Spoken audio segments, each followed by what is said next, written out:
अपने मोहे मिट्ठू मियाँ बनना अच्छी बात नहीं है।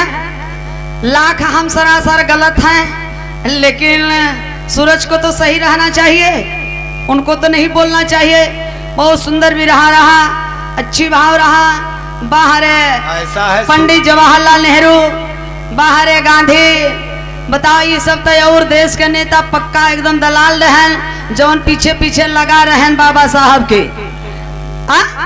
ए भैया, आखिरकार में अगर इतना होते तो ओबीसी के हमारे सर्वप्रथम भारत के प्रधानमंत्री सरदार पटेल जी अगर बने होते तो आज हम लोगों को घिघियाने की मांगने की जरूरत न पड़ती कि हमारा भी हक हिस्सा मिलना चाहिए। जो आगे गया वो आगे पाया, हम लोग पीछे के पीछे रह गए, पिछड़ी में चला गए। सोचने वाली बात है। आखिरकार में ए भैया, आज हमारे विरह का मतलब सिर्फ यही था, अंधकार से प्रकाश की ओर। आखिरकार में अगर भगवान देख रहा है भैया, भगवान देख रहा है तो मंदिर में सीसीटीवी कैमरा क्यों? भगवान अगर देख रहा है तो मंदिर में सीसीटीवी कैमरा क्यों? और भगवान पर भरोसा अगर है तो दान पेटी में ताला क्यों? क्यों भाई ताला लगा है? भरोसा है तो।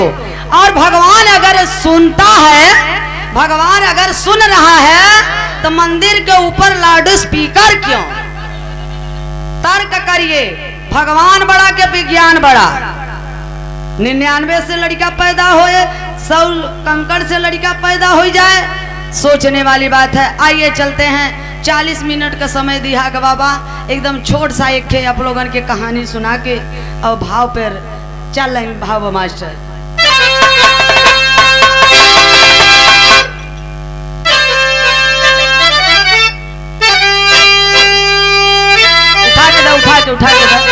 उठा के दे यार। अरे हर स्वर मांगे तो हारमोनियम हम बजाई तो इनका वाला के बजाए बा इनकर भैया घरवा है वो काम करे तो।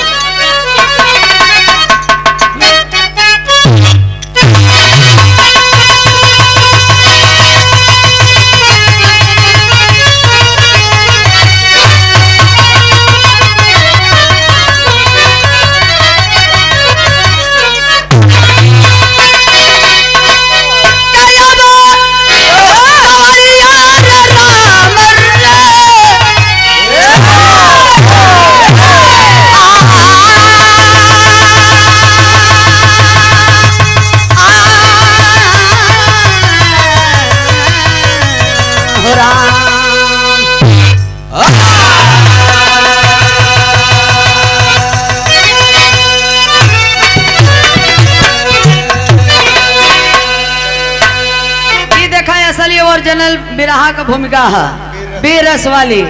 देश का दुवठ महान बटन भैया हर देशभक्त, पितृभक्त, मातृभक्त, पत्नी भक्त। एके में हर बसुआ कहथिन कि बड़का भक्त घरे वाली देवी इनकर पूजा करे चाहे। आनहर कुकुर बतासे भूखे सारा हम कहत का है कि भैया दूध बेचना ये धर्म नहीं धंधा है, बिरहा गाना धर्म नहीं धंधा है। तो कहते हैं हमार तो धंधा है भैया, हमार तो धंधा है। अरे यार सुन के कुछ बोला कर कि अगला आदमी का बोलत बा। भूमिका में कवि जी भाव लिखे हैं कैसे?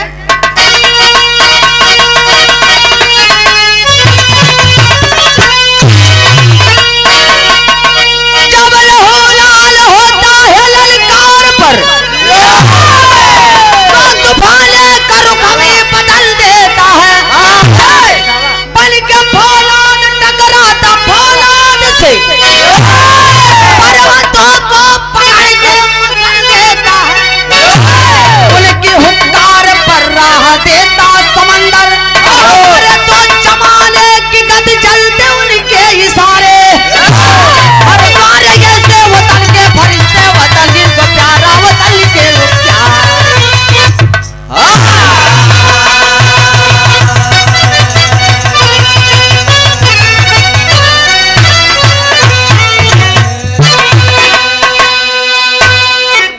जितना बुजुर्ग गवैया रहन बाबू हरे शब्द जुबान से कभी ना सुने।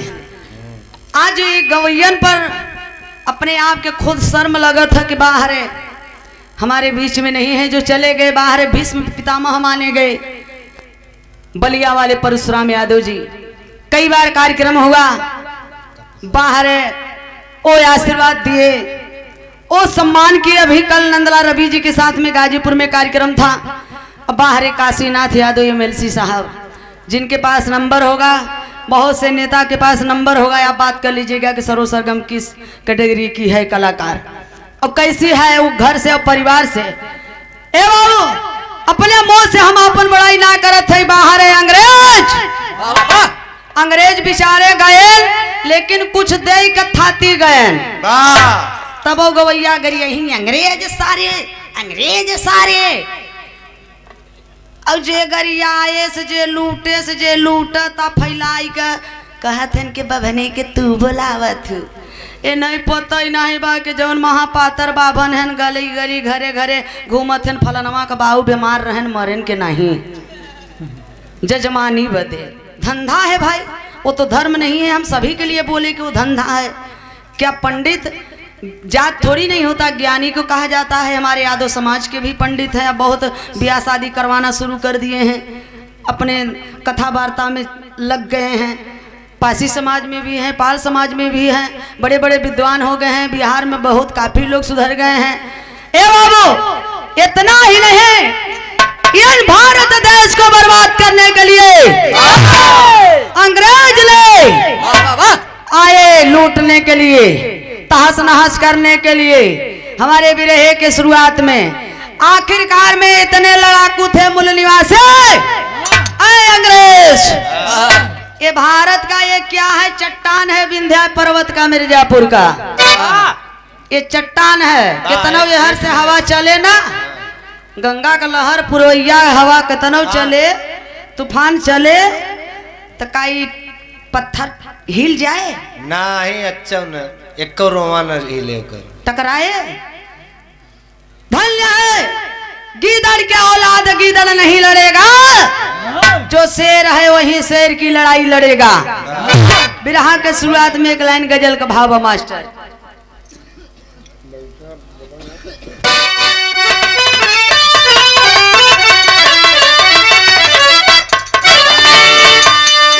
ये गजल का भाव ये पर्सनल हमारी रिसर्च बा।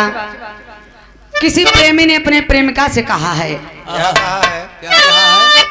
अल्लाह कसम खाती हूँ, कुर्बान कसम खाती हूँ, अल्लाह कसम खाती हूँ, कुर्बान कसम खाती हूँ, सच है यारो मोहब्बत की कसम खाती। अरे मोहब्बत करने वाले, आज के मोहब्बत करने वाले, मोबाइल पर बात भवा दो चार बेरी के तुरंत यहाँ आओ भरद्वाज पार्क में। I love you my darling. No no no no no English, no English. मैं आपसे मिलना चाहता हूँ, आई मीट यू। बर्बाद करने वाले बेकाम होते हैं, प्यार करने वाले बेकाम होते हैं, प्यार में ही कदम रखते फट बदनाम होते हैं।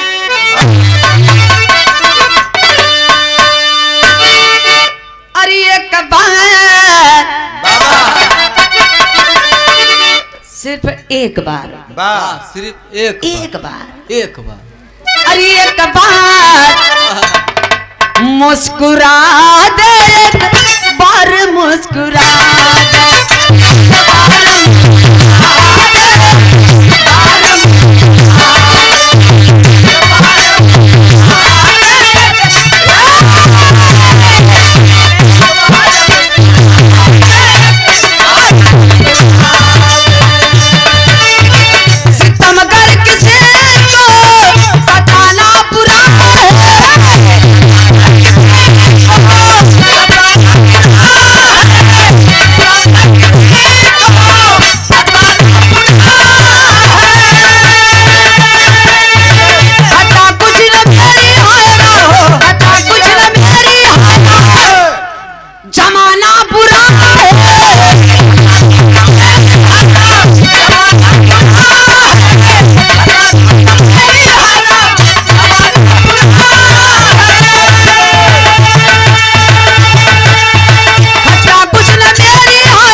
क्या आप लोगों ने घूंघट नहीं देखा? वाह, जब हमारे देश के सीएम पीएम रणुआ तो हम लोगों को नसीब ही नहीं हुआ। अच्छा घूंघट नहीं देखे हो तो हाँ, देखा है मुर्चा हवा कभी हमार पिछौड़ी दे दा कैसन घूंघट होता। निकाल हम दिखा दे लोगन के देखे के ना बा। वाह। तेरे जिगर में जलाए हैं दिल को, जले को जलाना मेरी जा बुरा है।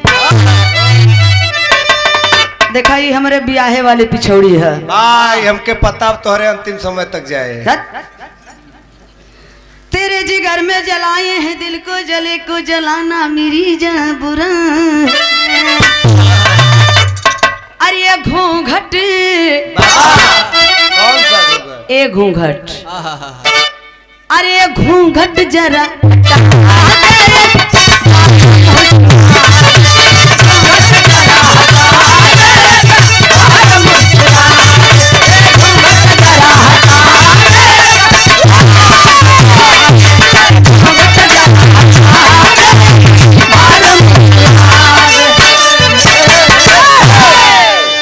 ये घूंघट जरा हटा दे, एक बार मुस्कुरा दे। लेकिन कहा नाम बा, अरे बीरो कलिया, अरे बीरो कलिया मान सम्मान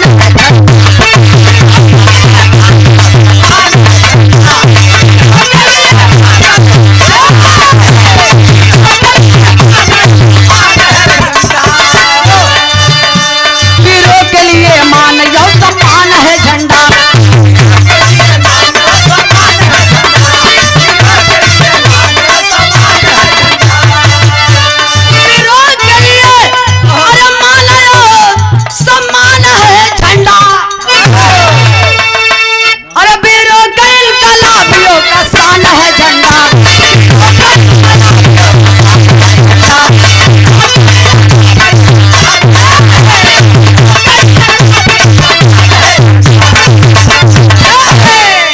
बाहर हमारे राकेश मास्टर, प्रयागराज में है तो कोई कलाकार है तो राकेश मास्टर जी।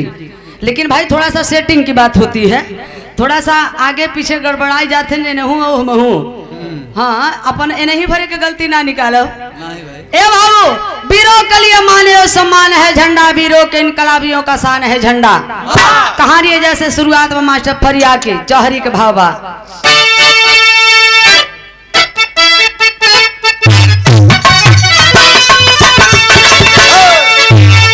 अरे हर चलिया दो थे सोहरत, पहलवान सरला में हमें पांठे लाहर, भारत में रही गुलामी, जिला के दोनों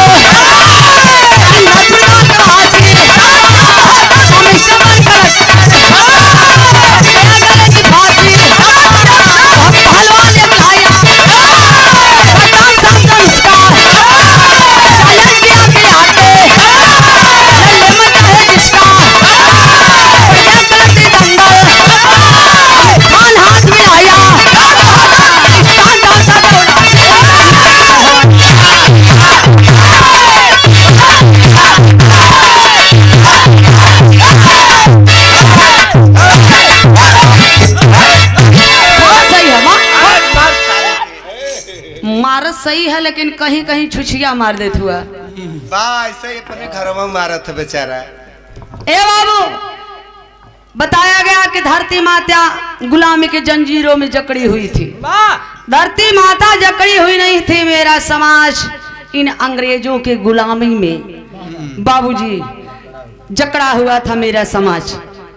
आखिरकार में उस समय देखा है इंदरपुर गांव का मिस्टर वर्ण कलेक्टर, इंदरपुर गांव का मिस्टर वर्ण कलेक्टर कलेक्टी में कुश्ती का दंगल रख दिया।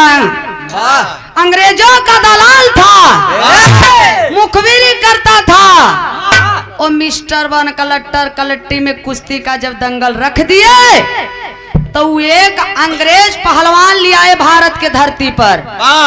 उस अंग्रेज पहलवान का नाम था स्ट्रांग टॉमसन। अंग्रेजन का टेढ़ा ही नाम रहे। जैसे Lord Henry, George Bush, Bill Clinton, William crooks.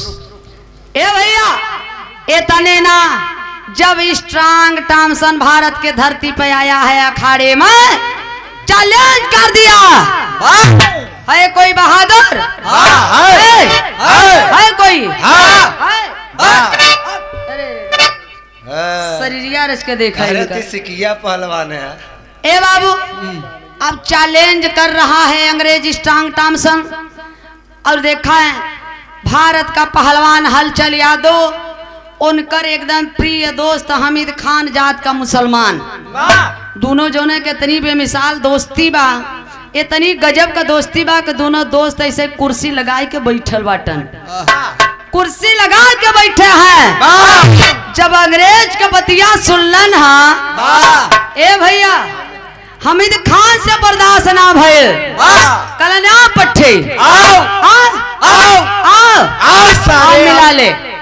अरे बाप रे बाप, हलचल यादव का दोस्त हामिद खान अखड़वा में गईलन हा, अंग्रेज से चौचक हथवा मिला लेलन।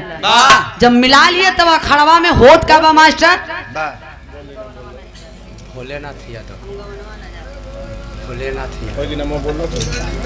भोलेनाथ यादव, आपकी तरफ से 100 रुपए का पुरस्कार सादर चरण स्पर्श है,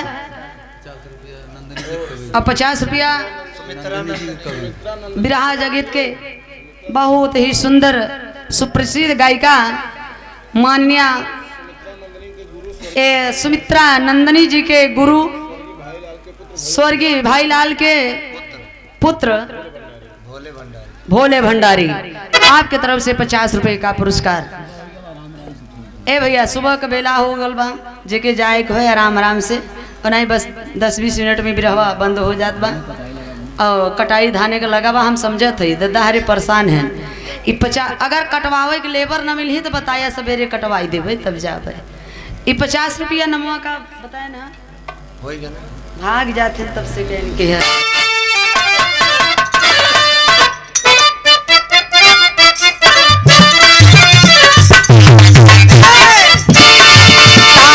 कर्जे में घाटा गाना, कर्जे में घाटा गाना, ताली मारा जो चला, ताली मारा जो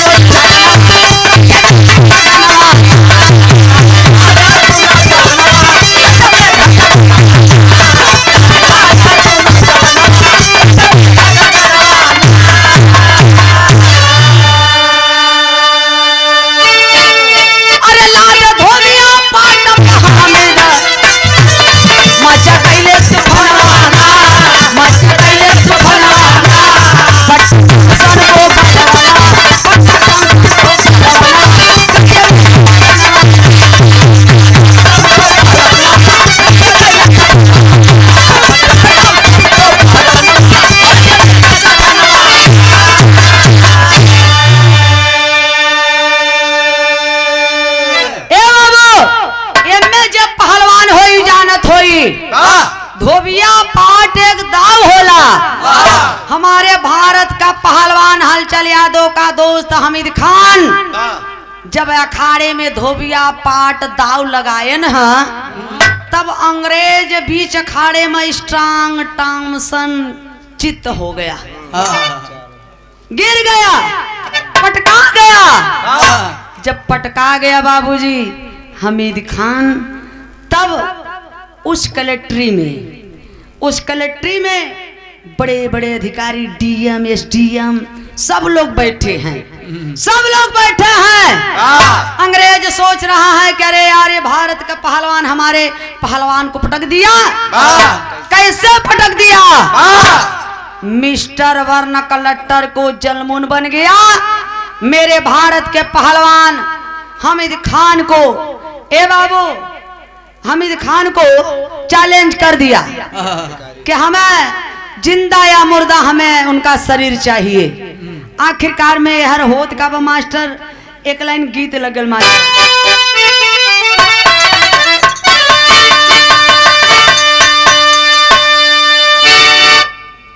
ये गीत के लाइन बा स्वर्गीय रामदेव बाबू गाय के चला गए। बात तो हम गाय के चली कस रहे जा तू।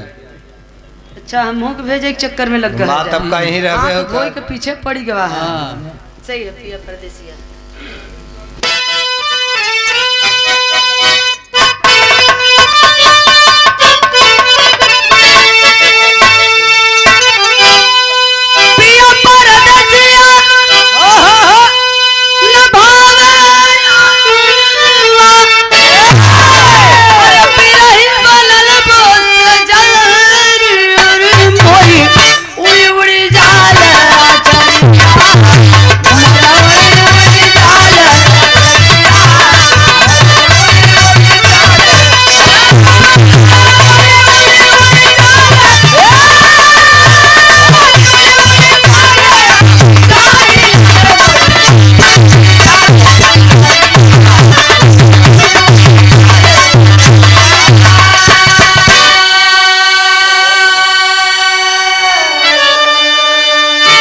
कवि जी भाव लिखे हैं क्या?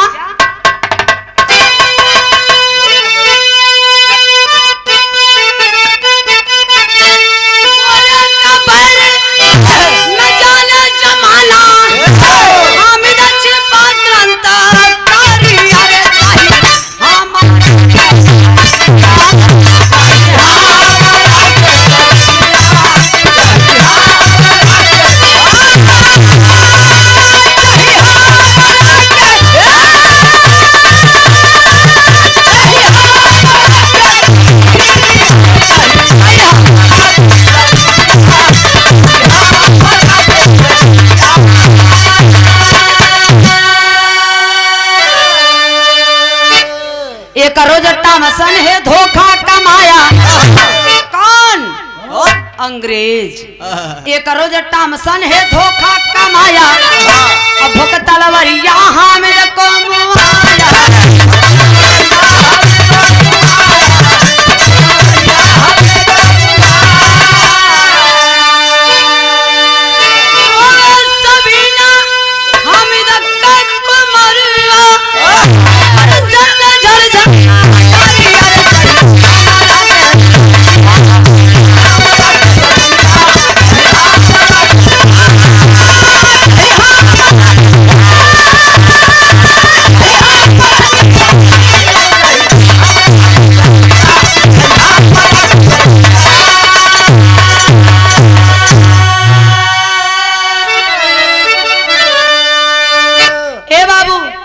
अंग्रेज स्ट्रॉन्ग टॉमसन ने चैलेंज कर दिया कि हमीद खान का शरीर हमें चाहिए जिंदा या मुर्दा।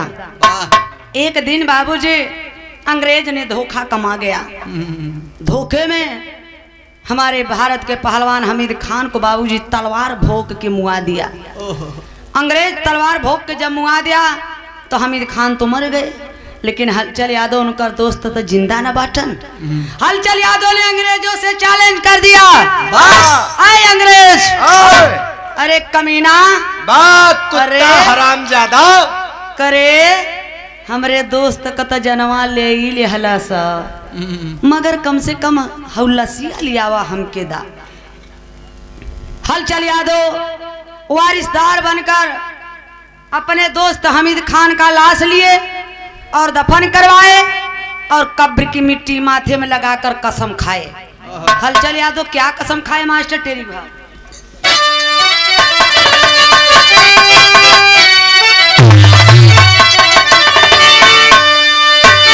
अरे जवानियां बनी है ज्वाला जुल्मे, अरे जवानियां बनी है ज्वाला जुल्मे, बदला लिए बिना न माने बदनिया रे बदनिया रे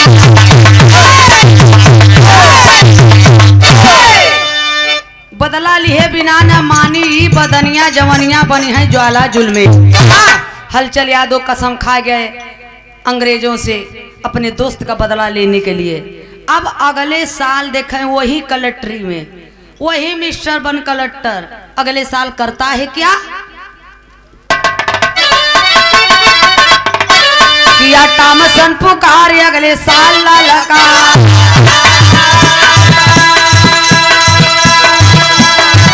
किया टॉमसन पुकार अगले साल ललका।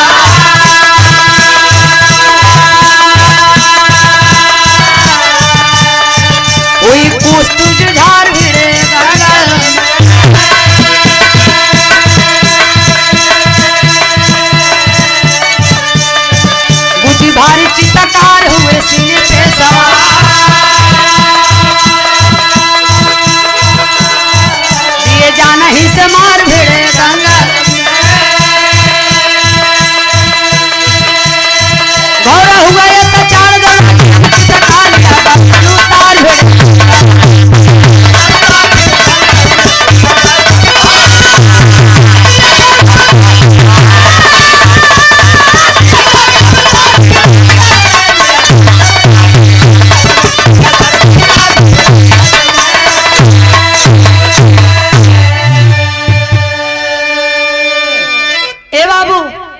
अब देखा अगले साल वही मिस्टर वन कलेक्टर, उसी कलेक्ट्री में दोबारा जब कुश्ती का दंगल रख दिया तो दोबारा अंग्रेज चैलेंज कर रहा है।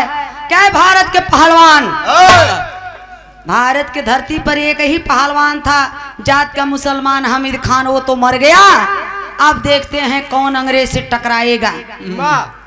वो कलेक्ट्री में तो हलचल यादव कसम खाई के न बैठल बाट। जब अंग्रेज चैलेंज कर दिया तब हलचल यादव कुर्सियां छोड़ के खड़ा हो गए, एकदम 440 वोल्टेज तैयार। कराना पट्टे और लड़ ले। हलचल यादव दौड़ के गए, कल ऐसे का फाई फाई चिल्लात है, आओ हे पंजवा में पंजवा सटा के देख, हथवा सथवा मिला के देख, तब न के करे में कितना दम्बा, के करे कितना पानी बा, कुकुरन नियर भूक भूक भूकत है। अरे बाप रे बाप, हलचल यादव जब चौचक हथवा अंग्रेज से मिला लिए, जवान दाव हलचल यादव का दोस्त हामिद खान लगाए थे, उहे दाव हलचल यादव लगौलन है। जब उहे दाव हलचल यादव लगाए तब अंग्रेज स्टांग टामसन पटका गया, चारों खाना चित। इतने ना हलचल यादव अंग्रेज के पटक के ओकरे छतिया पर चढ़ बैठलन। अब हे ठुहनवा से हुमच देहलन, मुहवा से दू हुलुका खून फेंक के लगलन हंसाए। मुहवा से दू हुलुका खून फेंक के वहीं अखाड़े में टुकुर टुकुर ताकत बाटन। अब जाई कि तब जाई, लगत आज सवेरे जाई, लेकिन जाई जरूर, जाई जरूर। आखिरकार में धीरे धीरे धीरे धीरे उसी अखाड़े में खून से लथपथ, मुंह से खून आवत बा, दम को तोड़ दिया बाबूजी अंग्रेज स्ट्रांग टॉमसन। जब अंग्रेज स्ट्रांग टॉमसन मर गया तो उस कलेक्ट्री में डीएम, एसडीएम, डीआईजी, आईजी, अंग्रेज के बड़े बड़े अधिकारी, ब्रिटिश हुकूमत थी बाबूजी, सब लोग बैठे हैं उस कलेक्ट्री में। लेकिन जो अंग्रेज का डीएम था इस सदमा को सह नहीं पाया कि मेरी अंग्रेज पहलवान को पटक दिया, वो भी जान चली गई। कैसे ये भारत का पहलवान पटक दिया। ये बाबू वही क्रोध गुस्सा में अंग्रेज का डीएम उठाया है तलवार, तलवरिया लेकर धीरे धीरे धीरे धीरे भाजत भाजत भाजत भाजत अखड़वा में गईलन है बाबूजी। वो अंग्रेज के डीएम तलवरिया से पिछवा से हलचल यादव का है गर्दनमा उतार लेलन है। गर्दनमा उतार के वही तलवरिया पर खोज के पूरे कलेक्ट्री में भाजत बाटन। वो अंग्रेज का डीएम हलचल यादव का गर्दनवा कैसे भाजत बाबू, कवि जी भाव लिखे हैं।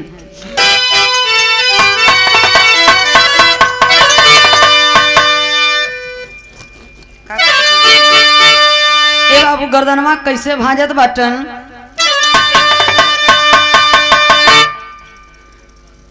तर्ज के लाइन बा, लाली रंगा लाली रंगा ओढ़ के चुनरिया ससुरारी जाली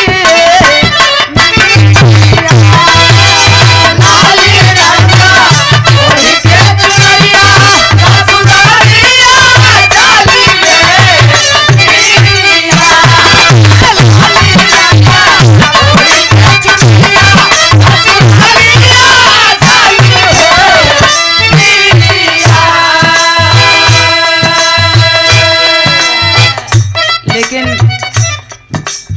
हलचल यादव का बाबूजी गर्दनवा वो अंग्रेज के डीएम भाजत बा। नोकिया पे हाय नोकिया पे टंगले मौरिया तलवारी भाजे नोकिया पे टंगले मौरिया तलवारी भाजे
ए बाबू इतने ना अंग्रेज का डीएम हलचल यादव का गर्दनवा कलेक्ट्री में भाजत बा और चैलेंज कर रहा है।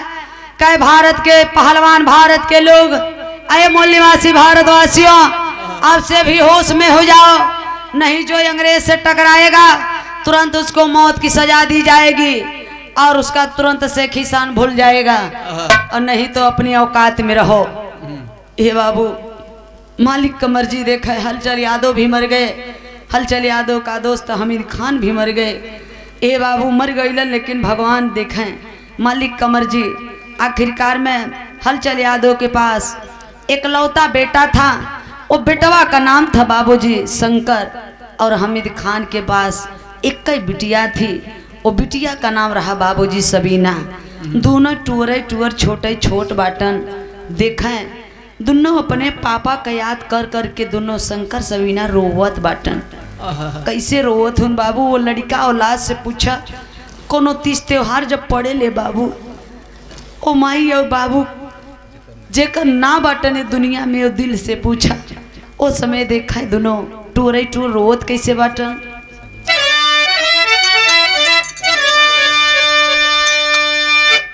शंकर ललनवा कर बरस नयनवा हो, रोवली सबीना नाही सुझला डगरी। कौन ही डरिया पे हई बैठी चिड़ैया हो, कौन किनारे लागे हमारो नावरी। छोड़ के पराई गईला मोहे बेरहनिया के, भैलिया नाथ आज तोहारी कुमारी। पापा अब्बा के मुँह लेकर गम भूली गईली हो, अब्बा से प्यारी पवाली तुहरी बाखरी। सबीना रोवत बा, आँखी से आंसू झरझर झरझर गिरत बा। कतबा कि पापा अब्बा के मुँह ले कत गम भूल गईल पापा, लेकिन तोहरे मुँह ले के गम ना भूलत बा। ई हवेली का होई पापा? अरे पापा जौने डरिया पे चिड़ैया बैठत रही पापा, उ त डरिया कटी गईल पापा। अरे बाप रे बाप। सबीना के आंखें में जब आंसू देखा है शंकर डांट के बोला, करी पगली तू रो रही है, रोने से काम नहीं चलेगा, तेरा भाई अभी जिंदा है। शंकर बोला सुन रे बहना, शंकर बोला सुन रे बहना, अब आंसू नहीं गिराना है, बाबुल का बदला जल्दी ही डीएम से हमें चुकाना है। पगली रो मत, तोर भाई जिंदा बना, वो डीएम से तुरंत बाबू का बदला लेना बा। ए बाबू लेकिन इतना जब धैर्य भयवा बधाए से बहनिया झमझमाई के गई, ममता छछाई गई। भैया के पकड़ी के रोवती बा है, का रोवती बा, कैसे कहती बा।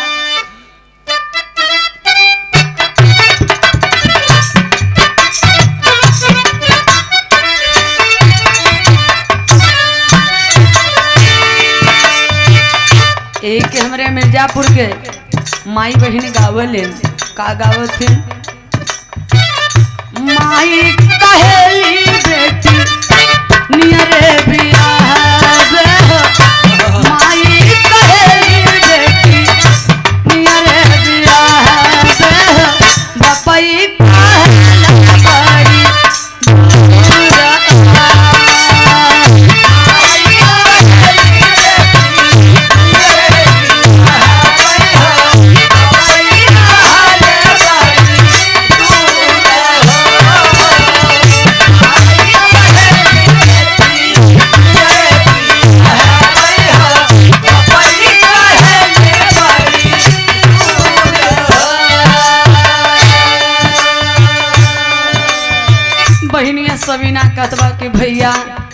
हमें सुना एक चीज के सिर्फ चिंता बा।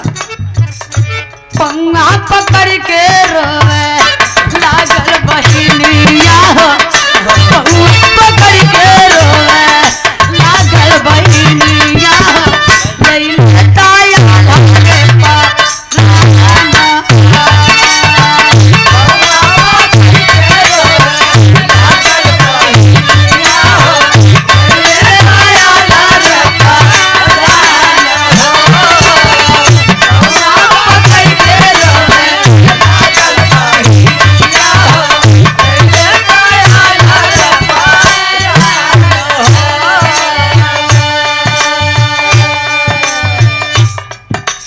भैया, ए भैया हमार तो धर्म के भाई बाटा ना। ए भैया हमके चिंता काहे के बा ये दुनिया में? चिंता नाही हउए भैया पापा के जनवा ऐसे के माई मारी करी कन्यादाना कैसे ली गैया जैसे पाई के बछरुआ के, कैसे ली गैया जैसे पाई के बछरुआ के, कैसे ली दूधवा पी,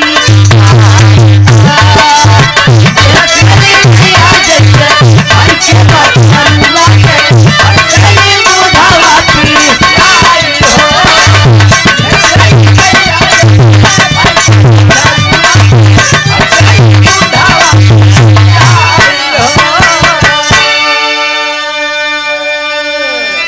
ए बाबू, जैसे गैया बछरुआ के पावेले दूधवा पियाई के खुश होले छतिया से लगाई के, ओइसे बाबू जी बहिनिया सिनेमा से सिनेमा लगाई के दुन रोवत बाटन शंकर सबीना टूअरे टूअर रोवत हुअन।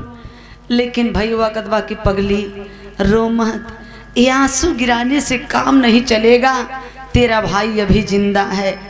इतने ना भैया बहनिया दोनों छोटे छोट बाटन और अपने बाप का बदला लेने के लिए जल्दी से ही जल्दी वो डीएम से निर्णय ले लन। शंकर सबीना का निर्णय लिए बाबू का नाम बा मास्टर?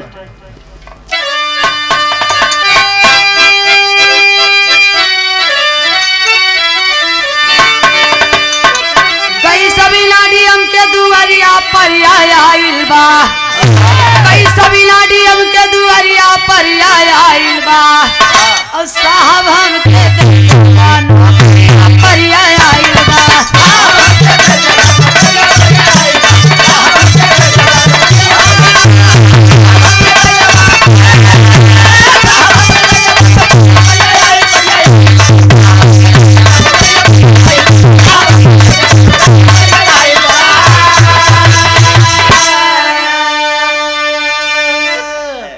चांद देख के चकवा मन में सोचा नहीं बिचारा हो, अपने रूम की ध्यान करी मैं खाना था प्यारा हो, संपत बन के शंकर किया पुतरिया पर आइल बा, अब माली जैसे सींचब फुलवरिया पर आइल बा। शंकर सबीना दोनों गइलन है। ए भैया ए का कह चुतिया उतिया समझे है का एकदम? अच्छा बंद हो गया, बंद करो, बंद करो, बस 5 मिनट और, ठीक है? ए बाबू इतने ना शंकर सबीना सोचत बटन, हमारे पास खुद इतना समय नहीं है कि हम अपना समय फालतू करें, पैसा के लिए छोड़िए, सब कुछ बातचीत होता है। नहीं आप कमेटी के लोग यही कहेंगे कि भैया कार्यक्रम लिख करके नहीं आई। मैंने बताया ना कि आज मैं हंस रही हूँ, वो हमारे दिल से पूछे आज का रात पता नहीं हमारे लिए क्या है। हमें तो ये पता है कि हमारा दादाजी इस दुनिया में नहीं है, लेकिन हमारे शंका है कि मेरी माता भी दुनिया में नहीं है। इससे बड़ा हमारे लिए क्या पहाड़ हो सकता है। लेकिन हमने कार्यक्रम श्रीमान सम्मान के लिए कि अगर हम नहीं जाएंगे तो लोग यही कहेंगे कि कहीं पैसा ज़्यादा पा गई, इसलिए वो चली गई दूसरे जगह। कवि जी आल्हा में भाव लिखे देखा है, शंकर सबीना दोनों भाई बहन की नौकरी लग गई बा। शंकर सबीना डीएम के पास गईलन। डीएम सवेरे का टाइम बा, कुर्सी लगाए के बैठल बाटन। सबीना ये तरी खूबसूरत रह के डीएम साहब देखते अक्का बक्का हो गईलन। कलन की अरे लड़की हमारे दरवाजे पर कैसे आना हुआ तुमको, कैसे आई? सबीना कदवा ये साहब हमके कोनो नौकरी दे देता, हमें रुपया पैसा ना कमाए के बा, हमें पेटवा पे रखिला। कलन की ठीक है लड़की, तुम हमारे पास एक नौकरी है, तुम मेरी रूम की नौकरानी बन जाओ, तुम मेरी रूम की नौकरानी बन जाओ और खाना बनाना, खाना बना के रखे रहना। हम कहीं ड्यूटी से आएंगे तो प्यार से हंस के अपने हाथ से खाना खिलाना। और एक बोतल दारू रखल रहे, वो दरुइया गिलसिया में ढाल ढाल के पियावल करी है।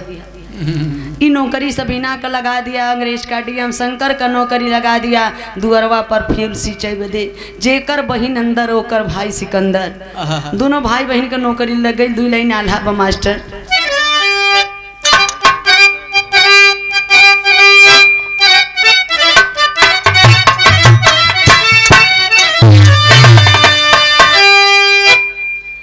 रोवेले सबीना जैसे जैसे जे कर मौत के वैसे नचावे भैया।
कवि जी आखिरी लाइन में लिखे हैं, बाहर डीएम कहीं से ड्यूटी करके आए, सबीना प्यार से हंस हंस के खाना खियावत बा और एक बोतल दारू रखल रहे, बोतलवा में का दरुइया गिलेसिया में ढाल ढाल के पियावत बा। पियत पियत जब कुछ नशा भयल है, वो अंग्रेज के डीएम के तो सोचल कि कोरवा में सबीना के उठा लें, लेकिन सबीना बच के फिर बोतल में का दारू गिलासी में ढाल ढाल के पियावे लगल। पियत पियत जब एकदम नशा में हो गईलन, तब जीव लुरबुराए लाल, हाय माई डार्लिंग कह के सबीना के लेके गिर गईलन। सबीना के लेके जब गिरलन है डीएम को तो उठे के हिम्मते ना बा, लेकिन सबीना चलाक रही डीएम के सकेल के, धीरे से उठ के डीएम का गर्दनवा काट के तलवरिया पर खोस के बहरवा से आवता पुकारत, अंदरवा से आवता बहरवा पुकारत, शंकर भैया शंकर भैया शंकर भैया। दुअरवा पे शंकर भैया फूल सींचत बाड़न। बहनिया का जब अवजिया सुने दौड़ के गए कि क्या है पगली, क्यों इतना खुश हो। दोनों भाई बहन गरवा से गरवा मिलाई कर वो डीएम का गर्दनवा भाजत बाटन। जैसे वो डीएम शंकर सबीना के बाबू का गर्दनवा भाजत रहा, वैसे शंकर सबीना आज डीएम का गर्दनवा भाजत बाटन। कैसे? भाई और बहने ना चावल सिरवा, रही जान चाहे जई है नाही बातीरा।